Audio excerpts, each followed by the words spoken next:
So thank you guys. I'm sorry I couldn't be there in person, but I'm glad to be able to share with you guys some of the research I did for my dissertation at Oregon State University. So currently I work for NOAA and with the National Centers for Coastal Ocean Science. And I've been there for about 6 months, which I started after I finished my dissertation. And today I'm going to talk about one of my chapters, which looks at diverse perspectives in natural resource management across gender and racial social identities. And my research also looks a lot at experiences also in the fields of coastal and ocean science. So also happy to chat about anything related to that. So like I said, a lot of my research looks at this concept of diversity, and we just kind of heard a presentation about that. But diversity simply implies the presence of difference, right? So there's many ways you can define it, but at the very core, it's just the presence of difference. And a lot of times when we talk about diversity in ocean science, we talk about underrepresentation, and that's this inadequate representation of a group, depending on what group we tend to define. It could be race, it could be gender, it could be ability.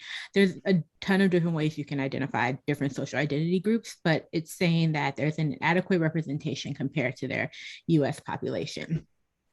So if we just take a look at how diversity and underrepresentation is often talked about in STEM, according to NSF, they define underrepresentation as that inadequate representation compared to the US population, and often is focused on women, 3 racial and ethnic groups, which is Black/African American, Latino, Hispanic, or American Indian / Alaskan Native, and people with disabilities. And one of the things I think that is important to point this out is this is STEM in general. And as we've probably seen just in our own personal experiences in the ocean sciences or in aquatic sciences, is that there are other groups that are not necessarily listed here that may also still be underrepresented in these fields. So I think that's important to consider. I like to use the NSF definition, but also acknowledging that there's other groups that are also underrepresented, and that it's important to consider those groups. So when we think about this underrepresentation, a lot of times we're looking at this idea of numerical underrepresentation, right? So it's this idea that the number of people in the field are not resembling the number of people within the US population. So if we were to take a look at just gender representation and looking at men represent roughly 49% of the US population. But if we look at scientists employed in earth, atmospheric, and ocean science fields, they represent roughly 69%. So as you see, there's an overrepresentation of men, as you can say, our underrepresentation of women is another way you can look at it. And then if we were to look at race and ethnicity, if we look at the number of individuals who identify as white alone, and this is based off of, I think, the 2020 census information, roughly 60% of the US population identifies as being white alone. But if you look at the number of people, white individuals employed as scientists in earth and atmospheric and ocean science fields, you see it's 87%, which is a big difference, right? So of the remaining 13%, you have all these other racial and ethnic groups that fit within that one category. And so this is the idea that the groups of individuals are underrepresented, and it's important to increase representation because you have this numerical underrepresentation. So we want to have more people. We want to be able to see more people, whether that look like us or more people that look different from us in these fields, to be more representative. But beyond a numerical representation, diversity in these fields also provides benefits outside that. So diversity of perspective, diversity of thought, all of that is important. And we all have different lived experiences that contribute to those, the diversity of our perspectives and our thoughts. And how are we thinking about how we're including that into our science and our management that we're doing? So I look at research from more of a social science, social psychology perspective.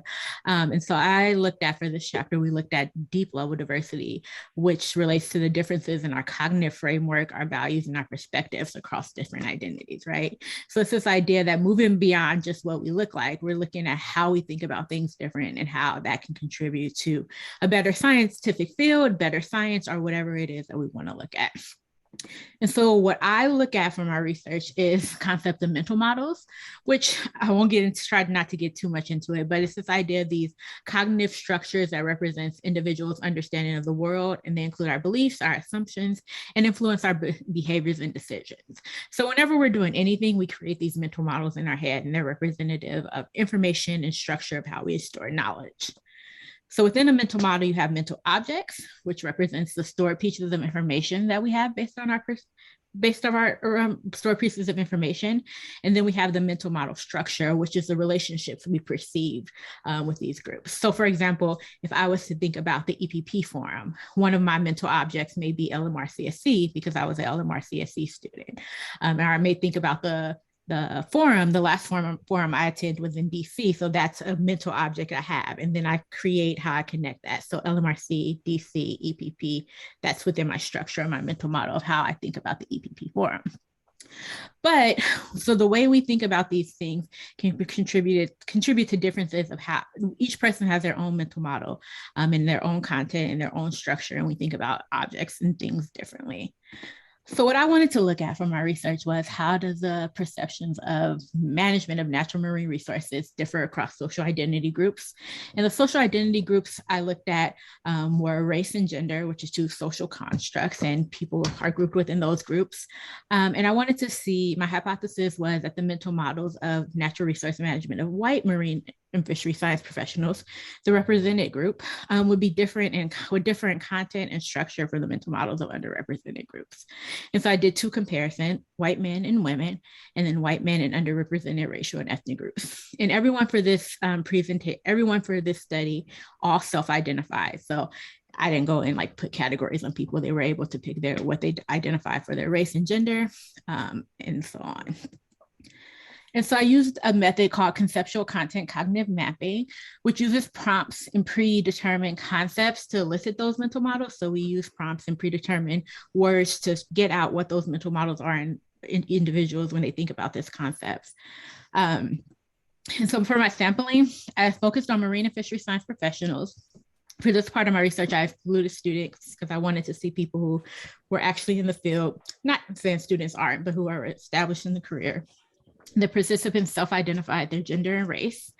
And then I did sampling in two different ways. I started off doing in-person sampling, and then, the pandemic hit. So I had to switch my data collection to online. And I actually was hoping at the last forum in 2020 to actually do this in person and have it as my poster. But unfortunately, that wasn't able to happen to actually demonstrate it. So I'm going to walk you through kind of what a cognitive mapping exercise looked like and what I did with my participants. So we start with this prompt, which is what factors do you perceive to be important when considering the management of natural marine resources? And individuals were provided with 30 concept cards, and these concepts were pulled from government documents related to management of natural resources, nonprofit documents, and also with a free listing exercise with different professionals where I just asked this question and told them to list out all the words that they felt represented or responded to this response. And then we put them all together, and in person, we presented them on index cards, and I laid them all out similar to how they are on the screen. And then on the online version, they were presented with something similar to this, where they were able to then pick the concepts that they felt were important. So the first was getting at the content. What are those concepts that are in their mental models when they think about the factors that are important to consider the management of natural marine resources? So this is kind of an example. So this is actually one person's mental model of what they actually picked. So this person, when they were presented with their prompt, they picked 7 concepts. So monitoring enforcement, public input, buy-in/willingness, data, science-driven communication, and sustainability. So this represents the contents of that person's mental model when they think about this prompt. Next, we asked them to then group them how they saw those concepts were related. So this gets at that idea of the structure of the mental model. And so this person created 3 groups. One was science, and they labeled them on their own. And so this person picked one group, science-driven data sustainability, and they labeled that as science. And another group was enforcement, which was monitoring and enforcement. And then a final group was public input, buy-in/willingness, and communication. So this allows us to see how the people think about what concepts are important, and then what concepts are, how they're structuring them. And so we did this for all participants, and that was supposed to change. And for the first thing I wanted to point out was the 3 most common concepts that were in everyone's mental model across women, gender, race, men, were data, science, and sustainability. And that makes sense, right? When we think about the management, like science is important, data is important. We're thinking about managing our resources for the future. Sustainability was also important. So this wasn't unexpected, but it also was, it was good to see that people were thinking about these concepts similarly. But when we looked at the differences and comparing it from white men and women, and then white men and underrepresented group, we performed a chi-squared or chi-squared analysis. And what we saw was there was a statistic difference in the selection of these four concepts from white men and women and white men and underrepresented groups. So these concepts of diversity, equity, justice, and traditional ecological knowledge were selected more frequently by the underrepresented groups. So the racial groups and the women are, you can look at it as less frequently by the white male or white male participants. And then specifically when just comparing men and women, women selected conflict more, although it was one of the less frequently selected cards, but they selected that more. And then science driven was also significantly different between the white men and the underrepresented groups. Again, this is one of the most frequently selected cards. It just was selected less frequently by underrepresented groups. Then I presented some tables with some numbers, just in case you're more visually like this is a better way of understanding. So as you can see, like for example, science with underrepresented groups, it was still high, 76% of 67% of the underrepresented racial groups selected it, but compared to the 88% of white men who selected it. So this got at our concepts, and we saw like diversity, justice, and equity, all are concepts that we talk about a lot, but a lot of times does it translate into the science, or is it being thought about as something separate? And we're seeing that when we're thinking about the management, it wasn't as high up on the white male participants list. So then we looked at a structure and we did a exploratory hierarchical cluster analysis, and it just showed these just to kind of give you an idea of what they look like. And so this looked at how individuals from each of those categories grouped concepts together. And so what the relationships were. And we looked at it at a 4-group level because it was most commonly that people grouped into 4 groups. And then we compared it to see if there were differences in the concepts that they had within their structure amongst the groups. And so for example, like if you looked at for white men, if you see like data science stock assessment, they saw this group as being completely separate from all these other groups. Whereas when you look at, say, for underrepresented racial groups, those concepts were still grouped together, but they saw more closely related to other concepts. And so we then looked at the differences across them, and we looked to see where there were similarities and where there were differences. And using some of the labeling that folks gave us, we labeled our groups. And we saw that there were differences in how people saw like the human dimensions concepts. And so for women, 22 of the concepts were similarly grouped, but 8 of the concepts were different.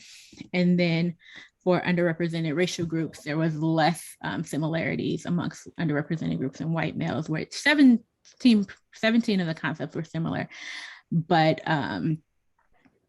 13 of them were different. And so this just kind of showed how the concepts were all there, but people were seeing them as different, and how people were grouping them together were slightly different, and some of them were placed in other places. And so this is not to say like one person did it wrong, but it's just to highlight that the way people think about concepts or the way we're thinking about these concepts may be different. And that's just highlighting that value of having diverse perspectives in the room.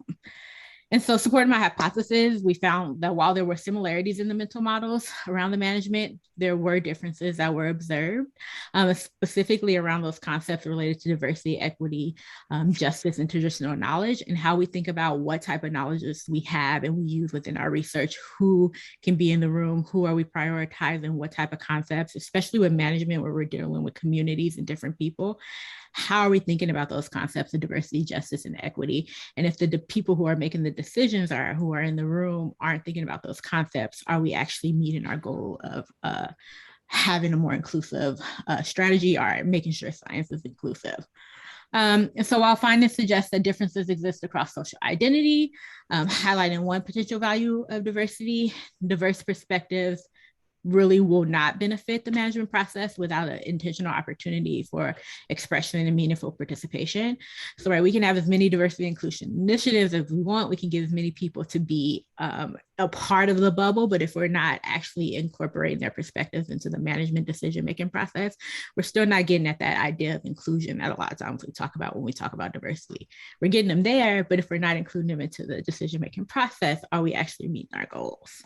And so this also highlights this this importance of a hierarchical representation. So we already talked about numerical representation, which is you have this number of people that are representative, then you get to this cognitive, you have diverse perspectives, but hierarchical representation looks at where people are placed in the decision-making structure and how those non-traditional views are allowed to actually influence decisions, and that usually result from different lived experiences and diverse perspectives.